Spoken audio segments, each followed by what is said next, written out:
कल्लू के साथ रहा करती थी।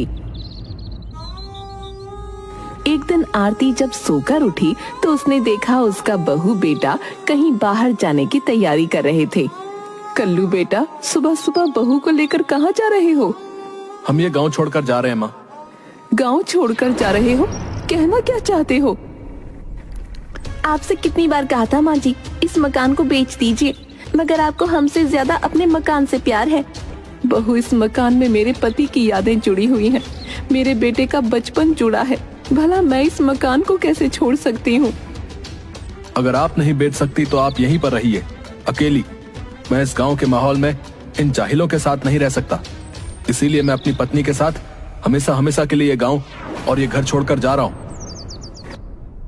मुझे अकेला छोड़कर मत जाओ बेटा, तुम्हारे सिवा मेरा इस दुनिया में है ही कौन? तुम मुझे अकेला छोड़कर चले जाओगे तो मैं किसके सहारे जीऊंगी?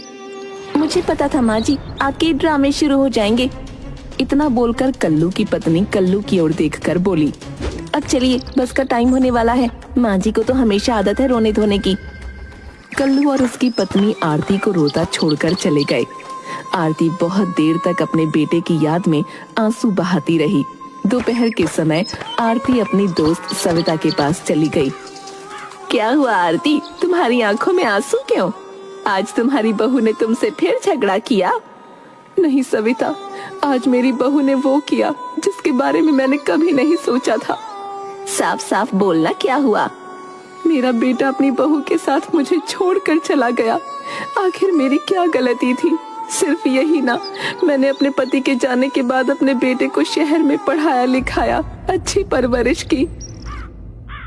आजकल के नौजवान बच्चे अपने आप को समझते क्या है? वो तुम्हें छोड़कर ऐसे कैसे जा सकते हैं? क्या उन्हें तुम्हारे बारे में एक पल भी ख्याल नहीं आया? उनके जाने के बाद तुम्हारा क्या होगा? आरती रोते हुए बोली, मैंने अपने बेटे के सामने बहुत गिड़गिड़ाया सविता, लेकिन उसका दिल नहीं पसीजा। जो होना था वो हो गया आरती। अब ये बताओ, तुम आगे क्या करोगी? मतलब तुम्हारा खर्चा पानी कैसे चलेगा? यही सोच सोच कर तो पागल हुई जा रही हूँ।